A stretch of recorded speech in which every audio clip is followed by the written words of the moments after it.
Well, President Obama says that if the GOP had their way, they would force him to conduct wars in 7 different countries. Is that true? And is that something the GOP only wants? How many wars is President Obama conducting? This is a reality check you won't see anywhere else. Right now, if I was taking the advice of some of the members of Congress who holler all the time, then we'd be in like 7 wars right now. I'm not exaggerating. I've been counting. We'd be in military actions in 7 places around the world, end quote. That was President Obama speaking to a small group of veterans and Gold Star mothers of slain U.S. military personnel, explaining how if it were up to Republicans, the United States would be in military actions in 7 places around the world. So what places is he talking about? Well, when pressed by Yahoo News to explain the president's remarks, a National Security Council spokesman listed Syria, Iraq, Pakistan, Somalia, Libya, Afghanistan, and Yemen. The only problem, the president himself has already sent military forces into each one of these places. In Syria, we've sent Marines to recruit and train Sunni fighters who we have called moderates, originally to fight Bashar al-Assad, now to fight ISIS. Right now, the United States has over 3,000 U.S. military personnel still stationed in Iraq, a war that's supposed to be over, a number that has increased as recently as this past June by President Obama.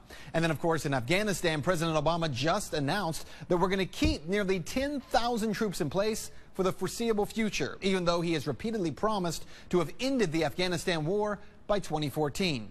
And it's not just U.S. troops stationed in Afghanistan. The U.S. military has resumed under President Obama night raids, and we continue to use drones to bomb locations across Afghanistan.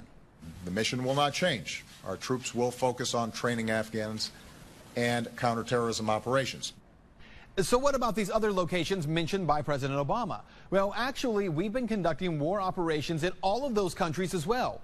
Libya may be the least in recent years, but in 2011, under President Obama's direction, the U.S. and NATO imposed a no-fly zone over that country, and we actively helped in the overthrow of Muammar Gaddafi. Then there are the other 3 countries mentioned, Somalia, Pakistan, and Yemen, where the United States is undoubtedly at war. But this is America's drone war. Well, take Pakistan. According to the Bureau for Investigative Journalism, since 2004, there have been 421 drone strikes. The most recent was a month ago, but 370 of those strikes were under President Obama. The total number of people killed, up to nearly 4,000. Up to 1,000 of those were civilians, and 200 were children. In Somalia, the numbers are much lower, but between drone strikes and covert operations, we've had about 30. The total people killed, 250. Civilians killed, up to 50, and 2 children have been killed. And then, of course, there is Yemen, a country that has been in utter chaos since the drone war began there in 2002. The number of confirmed drone strikes and operations in Yemen conducted by the U.S., around 300. The total number killed, just under 1,600. Civilians killed, up to 527.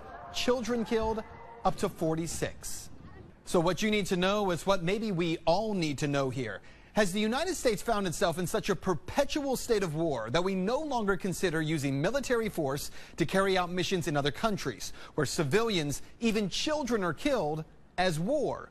You know, we have a lot of fancy terms, military actions, counterterrorism operations, but at the end of the day, our troops, our bombs in another country, reality check, it is simply war. War that seems to have no end in sight. And with both Republicans and Democratic politicians calling for a continuation of war in all 7 of these locations, maybe even expanding to more, have we come to believe that war is really just the natural order of things? Because it most certainly is not. That's Reality Check. Let's talk about that tonight on Twitter.